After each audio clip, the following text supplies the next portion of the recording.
Hello, I'm Stephen J. Abramson. Today I'll be interviewing cinematographer John S. Bartley, and it is May 8th, 2009, and this is for the Archive of American Television, and we are in North Hollywood, California at the headquarters of the Television Academy. So we will start at the very beginning, and the first question is, what was your name at birth? It was John Stanley Bartley. Okay. And when were you born? 12th of February, 1947. Okay. And where? In Wellington, New Zealand. All right. Where did you grow up? In Wellington. Okay. And what was your father's name? My father's name was Frederick Rex Bartley, and he was a career Army officer in the New Zealand Army. How about your mom? My mother was. My mother worked in the theater as a cashier in a live theater. And what was her name? Her name was Maury Bartley. Okay. Do you think you've inherited any traits from your parents? I think from my mother I got the love of the theater, and that's something that sort of kept me going all these years. Okay. How about your dad?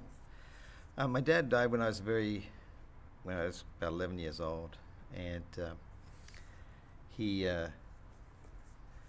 know he was an old father, someone he was 53 at the time, and I was 11 years old, so it was a little bit of a difference there. Do you have any siblings?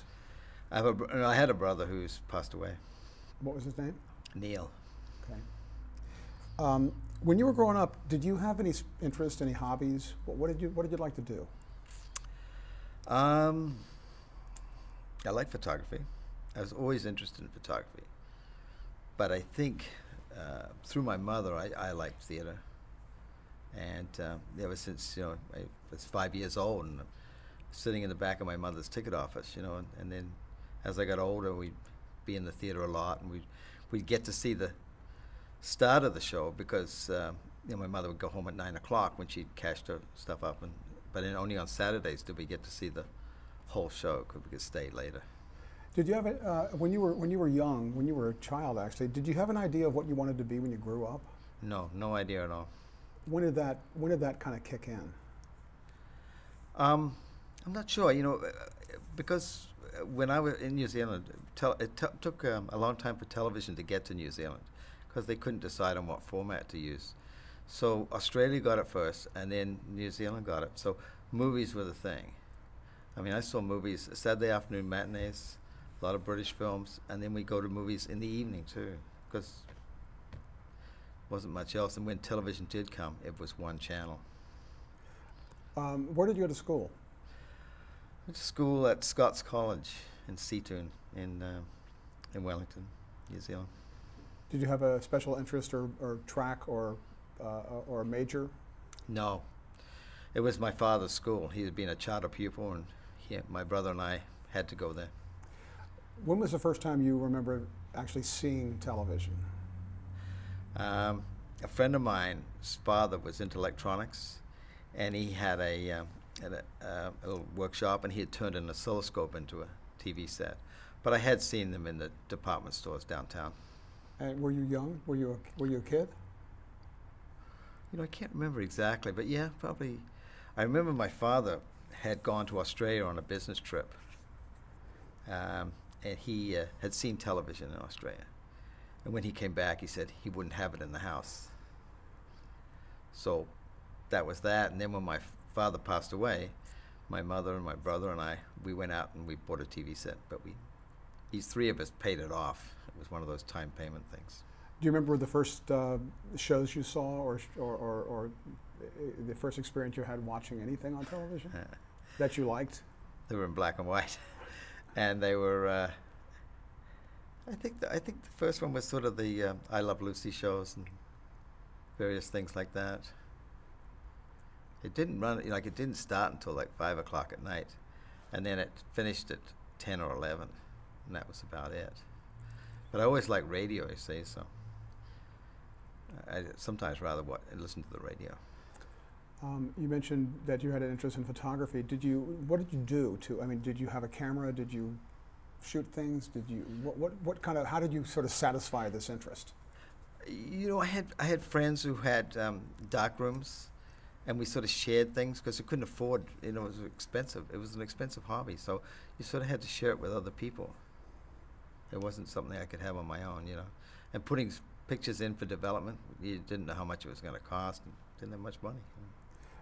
When did you land your first job in the television industry? That's a hard question because I worked in television in a television station in Australia, and I guess that was my first television job. And I knew nothing about lighting, television lighting. I knew theater lighting, and I actually tried to incorporate some theater lighting into television. Of course, it was a little difficult. What was your first job? I was a lighting director in a TV station in Channel 7 in Sydney. So this was multi-camera, I assume, Yeah. right? Did you learn a lot at that early stage that you've been able to apply or that's been useful to you as you've, you know, done film and so many other different things? Oh yeah, I was very lucky. They sort of put me together with two other lighting directors. One was a guy called Peter O'Brien, and he was a big. He taught me an awful lot about television lighting and how to read oscilloscopes and look at pictures and stuff like that. And the other one was a guy called Brian Bansgrove, who was from New Zealand. And Brian, he knew a lot too, and I was very lucky to be sort of taught by those two guys. They were definitely the first people who taught me anything about television lighting. As a lighting director, this was in Sydney, was this Yeah. Channel 7? What were your duties? I mean, what did you actually have to do? What kind of programming was there, and how did you go about doing your job? It was a lot. We were sort of rostered in to do different shows, and we would do the news. We would do children's shows like Romper Room, and then we had various Tonight shows that worked. One on Saturday night and one on Wednesday, and then there was a variety show that we shot Thursday and Friday, and the rest was sort of game shows and things like that. At that stage, at that kind of early stage in your career, was TV the world of sort of like flat lighting, or were you doing different kinds of lighting for different types of shows? It definitely wasn't flat. We strove not to do flat lighting. I mean, some people did, but we didn't do that kind of stuff. Now you mentioned Romper Room. Was this like an actual like franchise or something Yes, it of was, Romper yeah, Room? Yeah, yeah. And how was that? What was that experience like? I think we did like 5 shows or 3 shows before lunch and 2 shows after lunch. It was just 3 camera. And like a lot of markets, I assume they had your own host. Is that right? Yeah, they changed too. I don't remember anyone being that I knew or anything like that. Was that a popular show in Very. Australia? Yeah, extremely.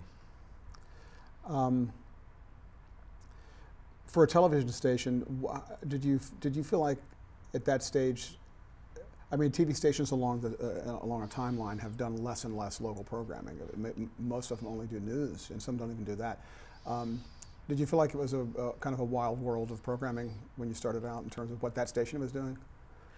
Yeah, I thought we were doing pretty well. You know, we were doing a lot of stuff. I think there was 13 lighting people altogether, so we were working all the time.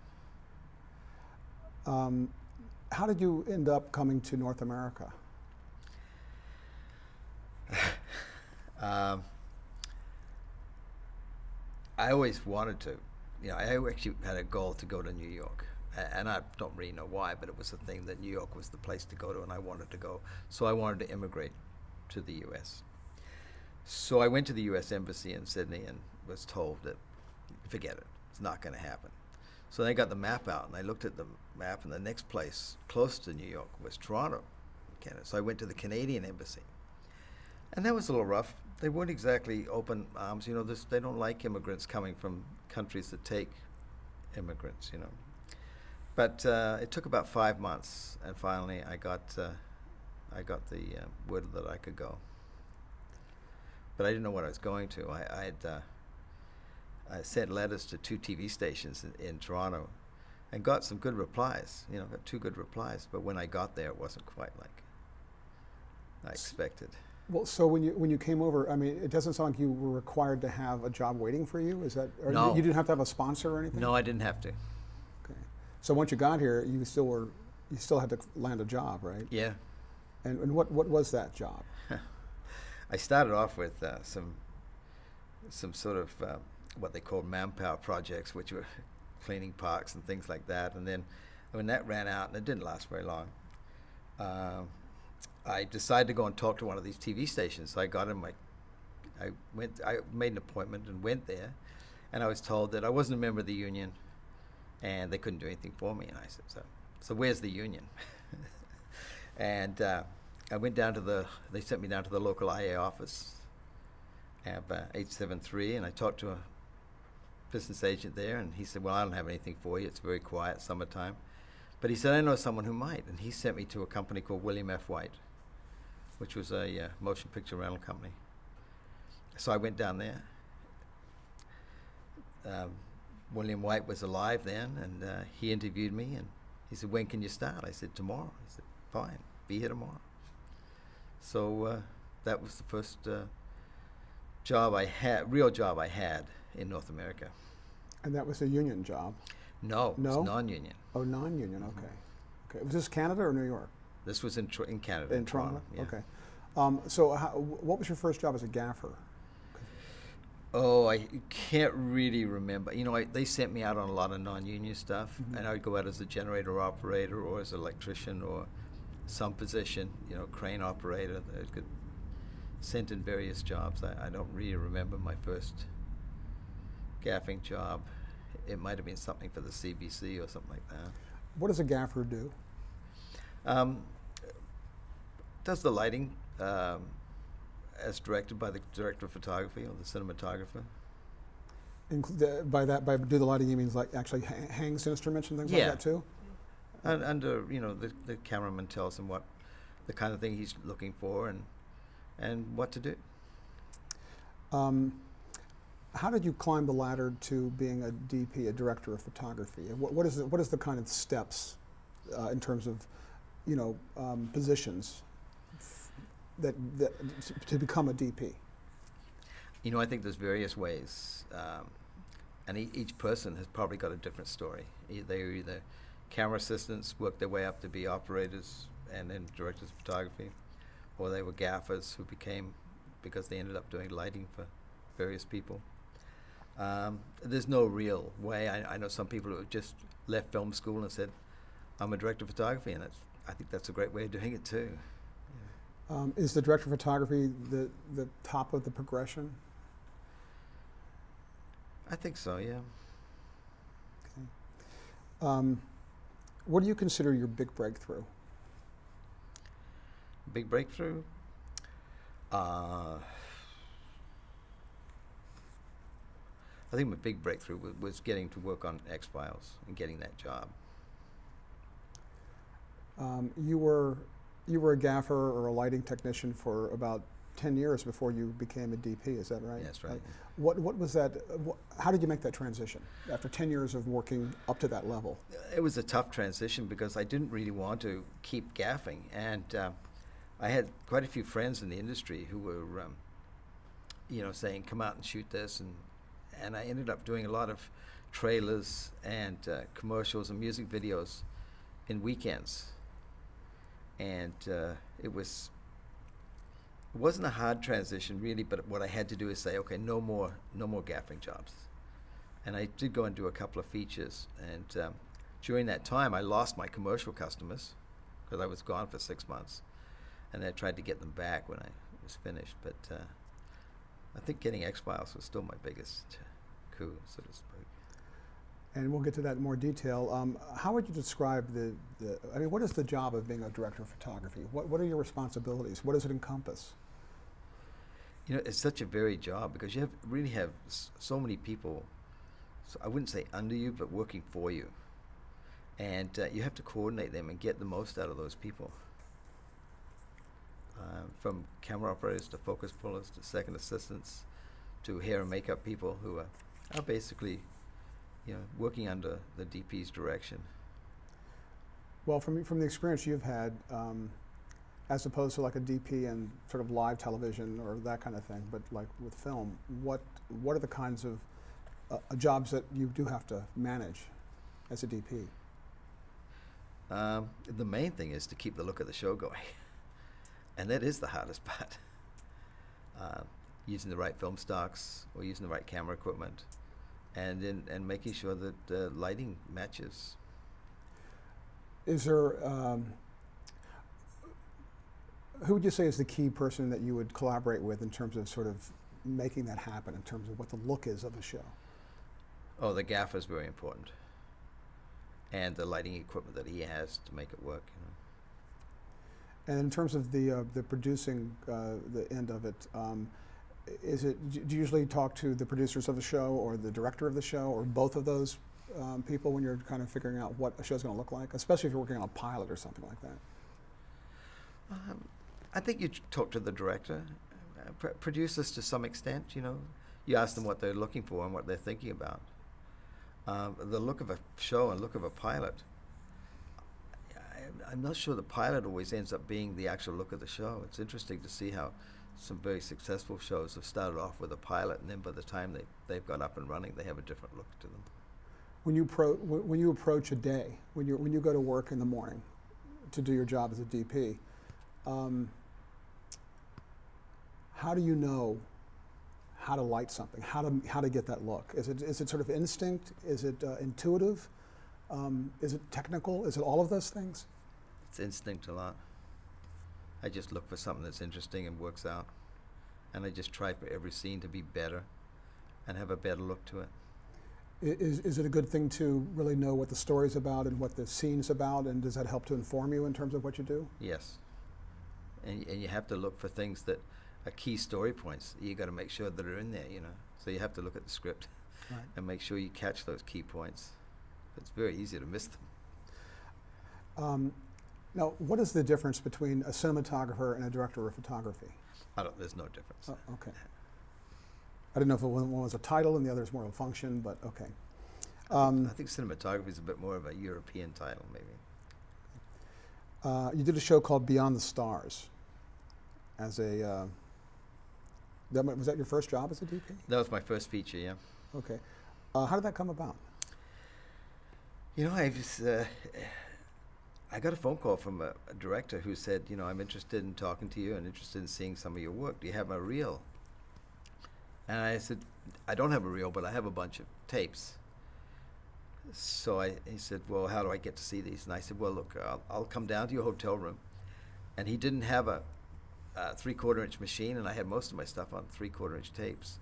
So I took the tape machine down there, hooked it up for him, left the tapes there, and I left them with him for a weekend. And then Monday morning he phoned me and said, you got the job. Were you nervous? Yeah, to a point. Yeah. Did you feel like you were having such a big interest in the visual, but having such a large background in lighting? Did you feel like you were ready for that? I mean, I think at that time, I'd been operating a bit on commercials and things, so I was doing okay in that area. Lighting-wise, I can do my own lighting. I like to get help. It's great to get help from a gaffer, and particularly working with a good gaffer is the best thing. The collaborative thing is wonderful. But I knew I could pull it off, but it wasn't easy. What is the, if there is such a thing, what would you say the main difference is between a production schedule for a feature and a television series? These days, I don't think it's much different. But you do have more time in features and more time to get it right, whereas television, you just got to go. Okay. When you do work on a series, do you approach it differently in terms of prepping as opposed to like a feature? You don't get as much prep time. And the sets are usually being built sometimes while you're shooting. You don't get to see the sets before you start shooting. You get drawings and stuff like that, and they're building them, and hopefully in the evenings or on the weekends you can go and see what the set looks like. And to do spend quite a bit of time in the weekends looking at the next week's work. You worked on a series called The Commish.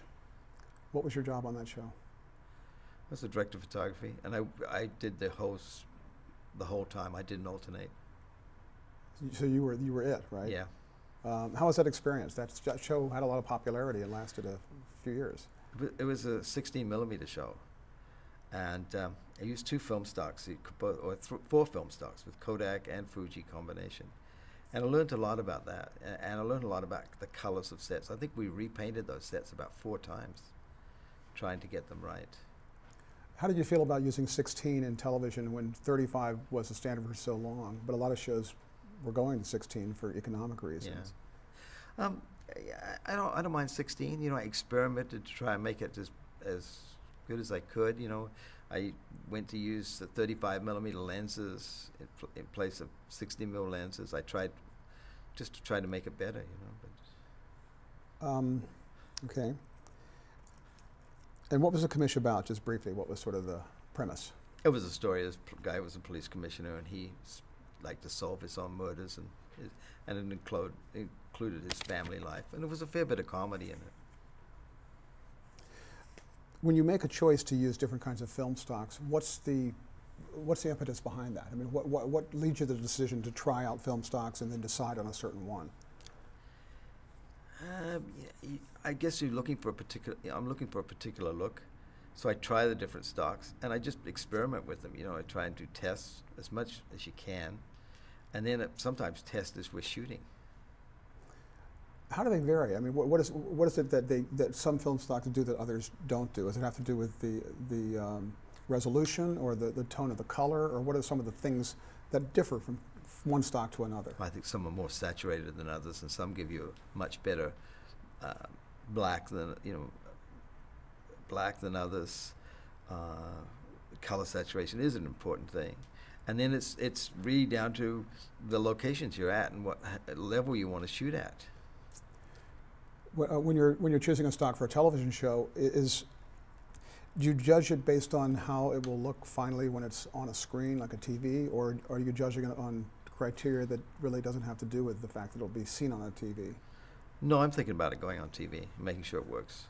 You have to be that way. You can't make things too dark or too bright that they just don't work. You know. Is it a different challenge now with all the wide screens and HD and the formats that seem to be expanding almost like people have almost like movie theaters in their homes now? I think it's even better. I think one thing is it's too sharp now. You see too much. And I remember quite a few years ago when we changed to a new transfer machine, and I went to see a test of it, and it was like 25% more clarity. And I went back to the set and got the carpenters and the hair and makeup department. I said, guys, we've got to do better. You're seeing way more. Now with HD, you're seeing even more. Is the primary difference just sort of a layman's kind of look at it? Is the primary difference between SD, standard def, and high def, HD, is it all about resolution? Is that the main difference? I think that's the main difference, yeah. How do you approach in terms of how the actors look? I mean, is there a whole different, do you have to test different makeups? Is the fact that you see so much, does that change kind of the whole ball game? Yeah, you have to be more careful. Don't get away with things like you used to get away with it. But still in film, the film is a bit more forgiving than actual HD is. Once you get into HD, it's pretty sharp and crystal clear. But the film, if you start off originally on film and then go to HD, you're a little forgiving there. When you did the commish, that was a weekly, every week, you were working constantly, I assume, on that, right? What was that experience like, jumping into a show like that? It was a pretty busy show. We just didn't stop. And I was lucky I had a good crew who would, prep ahead of me and would tell me where we're going, and I worked with that crew for quite a while. Was it a satisfying experience for you? Oh yeah, sure. And what did you learn? The colors for sets was a very important thing. Trying to get the best resolution out of 16 for the different colors. What about working with different directors who might come in to do episodes? And since you were a constant, what was your kind of role, and how did you kind of communicate the fact that there were certain constants in a show, even though a new director would come in? Well, you just subtly advise them as what you think, and they can take it or leave it. It's up to them. Sometimes the director comes in with a very positive attitude, and this is what they want to do, and that's what the way they're going to do it. And others sort of come and ask your advice and listen to what you have to say, and hopefully that works. What experiences were the best for you? I mean, when you were able to kind of educate them, but but be heard at the same time? I wouldn't say educate them. We had some very good directors who came in with a good attitude. Most television directors, they know what they're supposed to do, and they know how to make their day. There's a whole roster of people that are very good. In doing series television, did you find there were shortcuts that you could take without, where you could keep the quality high as opposed to a feature, but there were shortcuts that you learned to take because of the pace? I like to light the set and then be able to keep it going right up to close-up time. And maybe I have to do a little modification, but I like things to match. It's very important, I think, that it matches, whether you're exterior or interior, but I like it to match. And I find it very jarring when scenes don't match. When, during a scene it jumps around. We were just talking about different directors coming in. Are there any stories or any anecdotes you have about, good experiences, bad experiences, something that, was something that you weren't expecting even? You don't have to name names, but, I think having a director fired after 4 days and a new director flying in, that was sort of interesting, and it was for the better. Okay. Anything else? That's the only one I can think of at the time, right now. Were they mostly good experiences? You mentioned the quality of the directors is pretty high. Yeah, they were good experiences. I can't remember. I only remember sort of, in television, I can't remember a bad experience. In features, I can remember a couple of bad directors. When a director that you liked came in on a series and then repeated, came back again, was that, did that really change your day, or, I mean, was it a bonus? Oh yes, absolutely. Once you work with a director on quite a few episodes, it's much easier to go in and work with them because you already know what they're thinking. And nowadays, if I can, I like to sit with the director. Everyone wants to sit by the video monitor.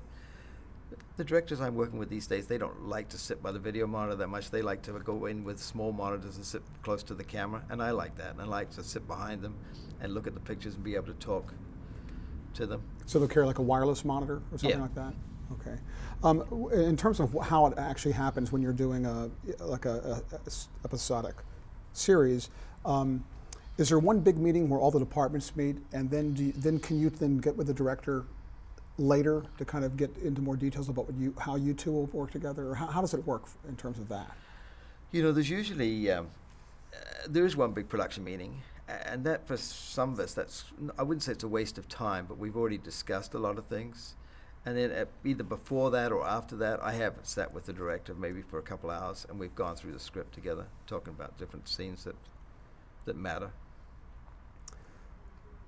Okay, and then how long were you on the commish, or how many episodes did you do?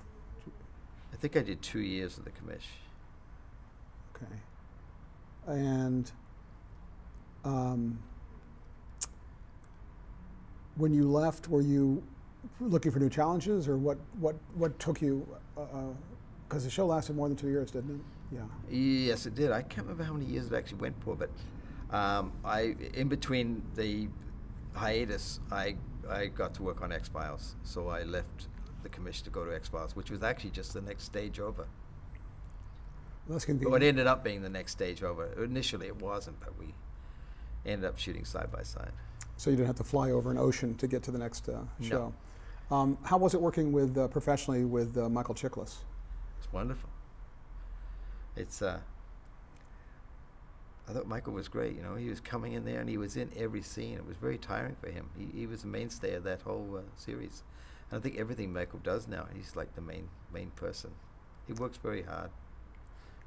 Are there certain qualities about actors that make it easier to do your job in terms of awareness of camera?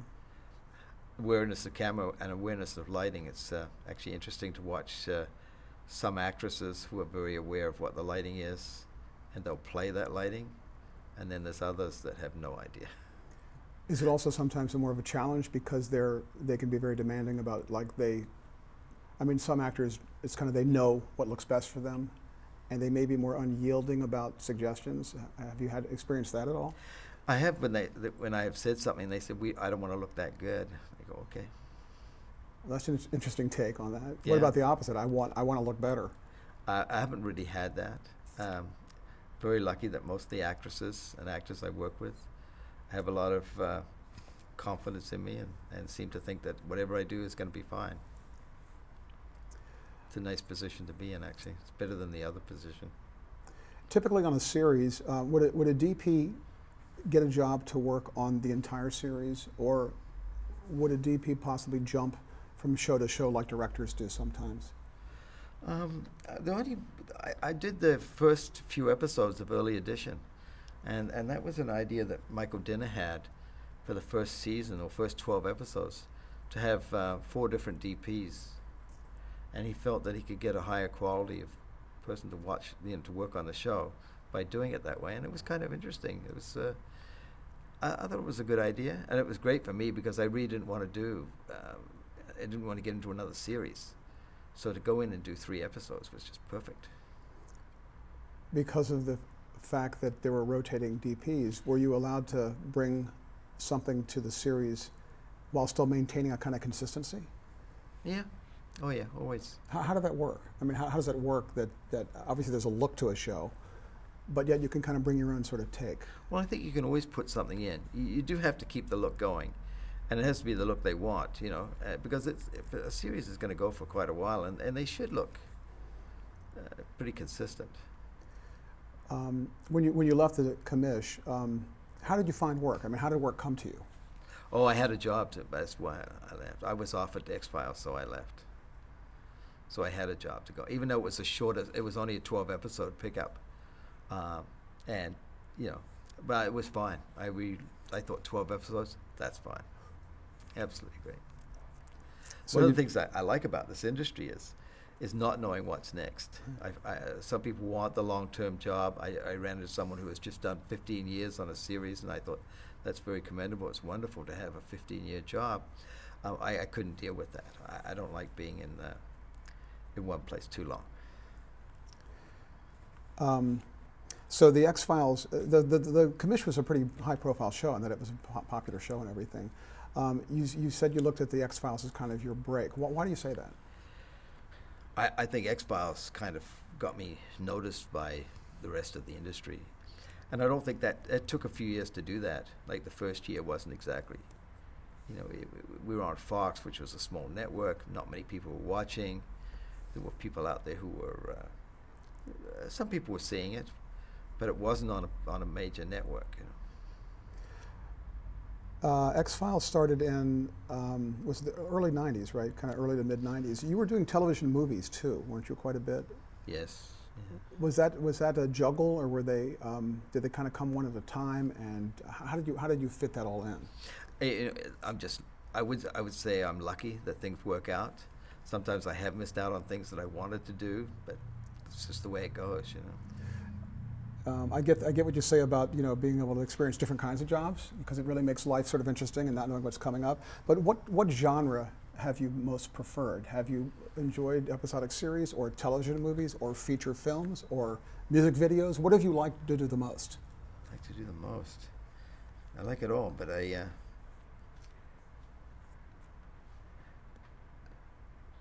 I'm not a great sci-fi fan, even though I've done a lot of sci-fi. I don't sort of go out and see sci-fi movies, but and I keep telling people, I keep telling my agent and stuff, I want to do things with beautiful women and ball gowns and glitter and things like that, but it doesn't happen. So has anything been close to that you've done in any of the genres? No, not really. I just end up in back alleys and dark buildings and things like that. What about music? Do you enjoy music, or do you enjoy working in genres that include music? I'd love to do a musical. What kind of a musical? Like Any an old school type, or? Any kind of musical. Okay. Send me a musical.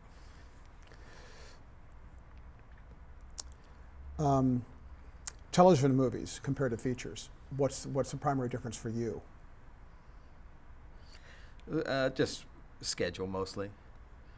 You know, one thing about television is that you have a big, if you have a big day, it's a lot easier to get your scenes that match. I go on about this matching again, but if you're shooting a scene in 2 or 3 hours, the weather stays the same. The sun hopefully is somewhat in the same direction. So if you're outside, it's good, and if you're inside, it's sort of easier to do. And then you move on to the next scene, and then the next scene. Whereas in features, you can be on the same scene for 3 or 4 days, and during that it can rain, sun, everything. You've been a cinematographer for about 20 years in television, and I'm wondering, in that timeline, how have things changed in terms of, I guess, production quality, production value in television? I think production value keeps getting better. I think for television we have to do better, and I think they want to do better. And television is taking over as a big industry. I think although feature films are still out there and everyone, people go to see them, but everybody watches television, and it's a big influence in the world. Were there any television shows that were, let's say, pre-1980 that influenced you at all? I mean, in terms of the style? Or was there actually an attempt to kind of get away from that? I thought that television in the early 80s was very bright, and it always seemed bright. And it didn't really bother me too much, but I would see interior scenes that were brighter inside than it was outside. When you looked out through the window, it was brighter inside than what was outside. I thought, well, this isn't real. So I always like to strive for things that look real. On some of your jobs, you were the second unit director of photography. How did that come about, and what is the difference between a second unit DP and, I guess, the first unit DP? Well, there's quite a bit of, you're not responsible for the whole movie, but you're responsible to the main DP to continue on his look and make that work for him. So you're constantly talking to the director of photography, saying, what do you think we should do? How do you think we should go about this? What are your plans for this scene that we have to keep doing for you? And I try to do that because I feel I'm working for that director of photography. I'm an extension of him. As a second unit DP, would you primarily be working with everything but the actors, or would you also work with actors too? Sometimes work with actors, yeah. It depends. Some second units are just stunts and car chases and things like that, and then others are just getting it done, getting the scenes. Have you done both of those? Yes. Okay. Yeah. How is there any difference in how you shoot as a second unit as opposed to the first unit DP? No, I usually talk to the director of photography and say, so what are your plans? How are you doing this? What stocks are you using? And and try to match his work. I watch both dailies. I watch my own dailies and I watch his dailies to try and make sure we're on the same wavelength. What would be a circumstance where there would be an actor or a cast member involved in the second unit shoot? Is there kind of a typical description of that or example? No, not really. It just happens. So you just got to pick up a scene that they've either missed or can't do. Usually it's a schedule. They have to get out of a location by a certain time, so they bring in another unit to play catch up. Are you ever on the same set and come in after a first unit to pick up shots with like stunt people and that kind of a thing? Oh, using yeah. the same existing sets? Not so much. You end up doing the whole thing, but sometimes with stunt people, you pick up different shots that are required. Sometimes it's storyboarded, sometimes not. X-Files. So how did you get introduced to X-Files? How did that come about? I had known a producer, Bob Goodwin, for a number of years, and I had worked on various shows that he had done. And I hadn't seen him for a while because I'd been on the commish. And then one day he phoned me up and he said, I've got something you might be interested in. And I said, great. So he asked me to come to a meeting at the Sutton Place Hotel in Vancouver, and I met Chris Carter and Charlie Goldstein and Bob Goodwin. And we sat and we talked about the project they had, and they had already done the pilot, which was shot by Tom Del Ruth. And we talked, and for 2 hours or something like that, 2 or 3 hours. And then we left, and they said, we'll be in touch. So I went home, and I thought, damn, I want to do that show. That sounds like a great show. That's something that I could really get into. So I tried to get hold of Bob. He checked out of the hotel. Luckily, I had his home phone number, so I phoned him. His wife answered. She said, I don't know where he is. He's out there somewhere. He's traveling. I sat for a while. And finally, the phone went, and Bob phones me and says, well, I tried really hard, but they still want to hire you. So I had the job. So then I had to tell the producers of the commission that I wasn't coming back. And that was a tough thing to do. So you started on the X-Files right after the pilot, essentially? Yeah. And I assume you saw the pilot at some point. I did eventually, yeah. Was that, had you started working, or was that before you actually did your first episode? I think before. What did you think? What did you think about the look and how that pilot played out? I thought it was interesting, you know, and I liked the actors. It was different, and no one ever said you have to continue what this is doing. No, there was never a rule. No one ever said you have to do the same as the pilot. So I kind of just took it on my own and evolved, you know, it evolved as we went from. I mean, I look back on the episodes now, and I think the first few weren't that great, and then they got better. And then I look back and I see, boy, I wish I could do that work as good now. How involved was Chris Carter at the beginning and through the series in terms of what you had to do? Chris was very involved. And I think particularly in post-production, I think he had certain ideas about how things should be. I think most creators do.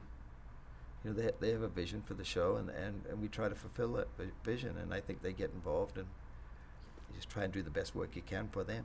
What was the vision from the time you started to as it evolved through the years?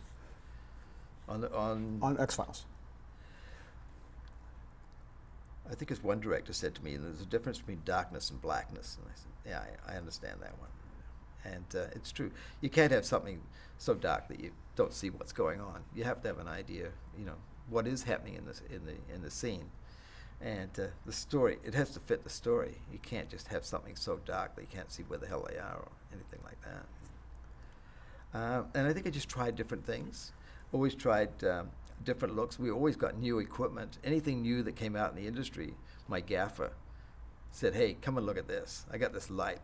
And then we looked at those xenon lights, and we thought, well, they're kind of interesting. But the guy who had the lights only had one. What's the point of one? We've got two agents. And even then we thought this isn't going to work, you know. And then we got another flashlight, so that worked. Now I think we had three eventually, but they were hard to keep going because they had to be kept charged and that kind of stuff. So we ended up with that look. It just evolved. I think a lot of things just develop as they go. You know? What did you try to convey through the use of light and how you shot early episodes of the X-Files? Just to make it scary at the right moment.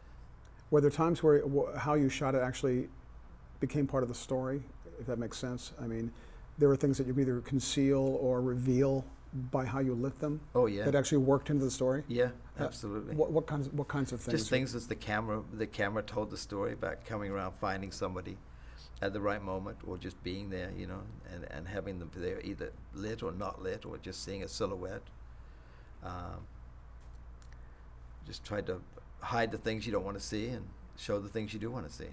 What kind of a set was it in Vancouver in terms of how it ran and the way the crew got along? It was a great crew. I think everybody worked really well. But, you know, it comes down to the production designers. And, you know, wintertime up in Vancouver is really tough. And we really liked doing paint that was shiny. And to do that, it takes like 3 or 4 coats of paint. Well, the weather is so damp. Sometimes the paint doesn't dry. Right. So it's very difficult for those painters. And sometimes we would be coming to work in the morning, and the painters would be walking off the set. And most of us had paint on our jackets, which you can't get off. Oh. Was Chris Carter around? Was he on set? Now and again, yeah. He would come and visit, yeah. Was he, when he was there, was he pretty hands-on, hands-off? I mean, did he just let you guys do your job? Every now and again he'd say, "Can we do that take again? Can we let him go?" I directed. I shot the first episode that he directed, and we spent quite a bit of time in pre-production, and that was a really good experience. Were your responsibilities as a DP different on that show than on other shows or experiences you've had? You know, I just sort of just kept it going, tried to keep a good crew happening. We had a lot of crew changes at times. It was a tough show. You know, like some crew members didn't want to work the hours that we worked because we did a lot of nights. We had a change of operators, which, you know, an operator can make a big difference to a show. And it can change the look and the feel. So it's you have to try and keep consistency going there. You said in the early days you were kind of, I mean, it was almost like you were finding what the look would be as it evolved. What were the primary changes that you found yourself making from the very early episodes as you became, you know, more involved in the series? I think I tried to put color into things. And I always say, you know, I always tell gaffers, you know, my world's quite colorful, and I like a colorful world, and I like to have reds that are saturated and greens that are saturated, and play color contrast rather than just light contrast. How many episodes did you shoot as DP? On the X-Files, I think I did 72. IMDb says otherwise, but somewhere around 72. But you have I think the highest, or the second highest count of episodes of any DP on that show, is what I understand. Could be. Did the look that you pretty much set, that you got established, did that remain for the remainder of the series? I'm not sure. I haven't really looked at them much since. I think I looked at a few episodes, but I don't sort of, you know, when you move on to something else, you kind of let the child go, kind of thing, you know, and it's up to them. You mentioned that Thomas Del Ruth shot a pilot. What did you change, and what remained, if anything, from his sort of look? You know, I can't really remember that. I'd have to look at the pilot again. And I think that Tom did a great job of the pilot, and he did it in a time when it was very busy in Vancouver, and I know that he had a hard time getting crew together. Were you mentioned adding color. Were the sets? I mean, how were the sets to work with, and what kind of influence did you have on, you know, how they looked and how the set decoration went, those kind of things? What kind of involvement did you have in that part of it, the physical part? You know, I think the production designer and we always looked at, and I've always done this. We look at color swatches all the time for sets. Even now, I'm still involved very much with the colors. And the production designers will come and say, here's the color swatch we're looking for, or the color palette we're doing.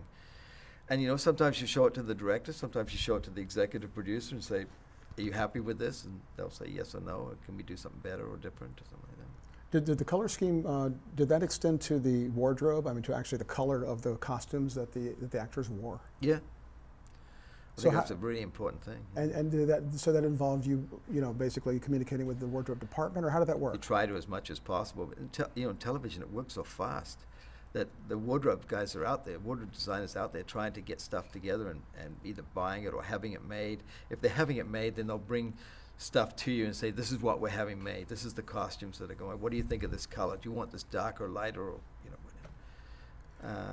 and then there's the other time when they're just getting stuff off the rack, where they're going to town and purchasing it. You know. When you established the look of the X-Files, I mean, there was always a sort of a mysterious feel and a foreboding, and certainly the use of light and shadow. Were there certain tricks that you used in terms of where the light sources came from and where you would place the camera to get what you wanted? You know, I would suggest that we put the camera in a certain place, and then I would try and have light sources that came. Sometimes you didn't know where they came from. You have to make them up at times. They're off camera, so you don't know where that bright light is coming from or that colored light is coming from. it sort of varies with the scene and how it's coming together and how much set you have.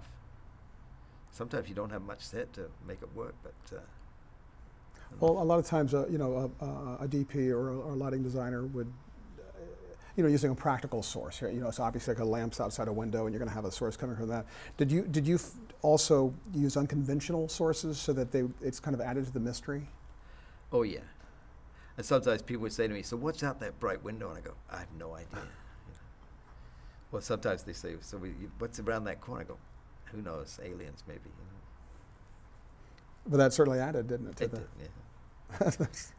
that's brilliant. Sometimes it's not what you see; it's what you don't see. Did you have any happy accidents? Things that just happened, and you said, "Well, I wasn't even planning that," and that worked. Oh yeah, I had a gaffer for a while, and we used to call it LBAs, you know, lighting by accident. It happens all the time, and it's fun when it does, you know, because you go, "Wow, that worked out well." When you have that kind of oogie boogie material, it sometimes, Yeah. I guess that would work. It's luck, you know. Luck plays a big part. If you're not lucky, you don't have anything. Did you consult with Thomas Del Ruth at all when you A came little on? bit, mostly about crew actually. I didn't really talk to him about anything else. It was mostly about crew members because he had used some people that I knew, and you know, I wanted to know whether he thought that they should be considered for the series. And you know, do you want to? Sometimes when people do a pilot, it's nice to have them continue on. It's nice for the actors to see a friendly face and that kind of thing. So, how many days? What was your production schedule in terms of days per episode? I think it was 7, but we could have done up to 11. Who knows? When you started, did you find anything that was unique in terms of challenges for you that you had not experienced up till that point? Just keeping the schedule going, and you know, scripts didn't always come in on time, which makes it very tough for the people doing pre-production. You know, we're continually out there shooting. We've got a day's work to do, but they're sitting waiting for the next script to come in to know what they're going to do. When you lit a set, what was your arsenal in terms of what you? Tell me about your tools that you used on the X-Files, in terms of types of lights, filters, lenses, how you would shoot in terms of long lenses and depth of field, that kind of thing. I mean, tell me a little about what your bag of tricks and tools were. You know, I think we sort of in camera, you kind of try and get as many good lenses that you can use as you want, and we did a lot of long lens work, some handheld, but mostly prime lenses. We went a little bit with zooms, but mostly with prime lenses, and I always try to use prime lenses. Nowadays, we're a bit more into the long lens zoom things, and that's because we put the camera down and we go tighter and tighter and tighter. We have 4 different sizes to get through the scene, you know. What about filters for lights? Filters for lights, different colors, the blues, oranges, yellows. I try to incorporate all that in. Equipment, a lot of spotlights, like high-powered spotlights that will put a big punch down and maybe put a big highlight on the ground, and then the light bounces up into someone's face, which isn't complimentary, but it looks good. Did you ever use effects filters on your camera? Yeah, bit. What kinds of effects? Just soft effects. Nothing pretty special. Oh, I do like red enhancers. I love playing with red enhancers. Did you typically shoot with a single camera or 2 cameras? You know, I think we were mostly a single camera, and it was like a lot of series. You know, once you get going, you end up trying to find a place for the second camera, and hopefully it doesn't compromise the main camera too much or compromise your lighting. Were there times where you used 2 cameras just because of what the action you were covering or a certain scene? Yeah. I mean, once again, if you use 2 cameras, you good chance of making a match. True. I'm very big on the matching. What would dictate that? What would dictate that for you, using 2 cameras? What would make you decide to do that? Well, if I can get a wider shot and then a tighter shot on an actor, you get the same. You get the performance, and you've got the same performance, so it all matches. What kind of camera did you use? What was your primary On camera? X-Files, we went to 535 BLs, or 535 BL, and then we had another camera that I can't remember what exactly was. 35 millimeter? Yes, and it was actually not a great thing because had two different kinds of magazines, so it meant the loaders had to bring in two different magazines all the time, which makes it hard. It's harder for the camera crew. It's much nicer now that we have two Panaflexes and the magazines are the same. Did you film special effects on X-Files? Sometimes. You mean was the second unit going? Well, yeah, or did you have a second unit going, or did you? The second unit for a lot of the shooting, yeah. The second unit wasn't that big and it didn't work consistently. We tried to get people in. You know, it's hard to get the same people to do second units because they want a week's work, and second unit was maybe only 2 days a week or something like that. How did you incorporate special effects into scenes? I mean, did you use a lot of different techniques? Did you use blue screen or green screen, or a lot of that? A lot of blue, a lot of green, and we also put in for spaceships and things like that. We have big light bars which had as many lights as we could put on it to get beams of lights coming down. They were actually fun to do because they had to hang from big cranes, and they'd be out there with. It was always a good challenge and fun, you know. In terms of, I call them monsters, but aliens or anything that had to do with creatures, did you use practical effects or CG or a combination at that time? You know, at the time it wasn't so much CG. A lot of it was practical effects, either costumes or something like that. How was that experience for you? It was good, but once again, you know, you make it either bright or smoky or something, so you can't really see what you're looking at. You just appear to see something through the smoke and the brightness. Was it fun? Was it gratifying? It was a lot of fun. How did you feel when you saw a scene in dailies or when it hit the air, as opposed to as you were shooting it? I always liked to watch the show, particularly when the show was on Friday nights.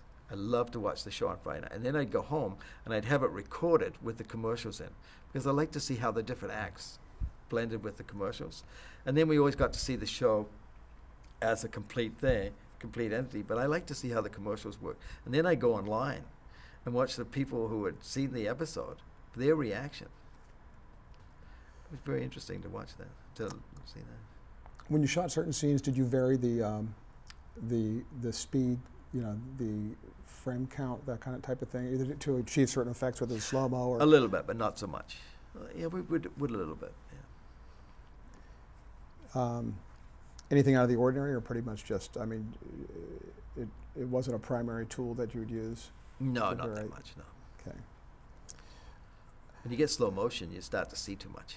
How much information did you get ahead of time about where the stories were going in terms of story arcs, or even, you know, you said sometimes the scripts would come in late, but how much lead time did you have? Not that much. They would just come in and every now and again, Chris Carter would come and say, we've got this thing happening in this particular scene, this actor's going to do this. But not very often. It was mostly, it just sort of kept going. If there was something really big or challenging coming up, would you get more of a heads up, or would it still be sort of a? No, not so much, no. Okay. Be a surprise. Okay. We're going to change tape. Good, I'll go to the bathroom.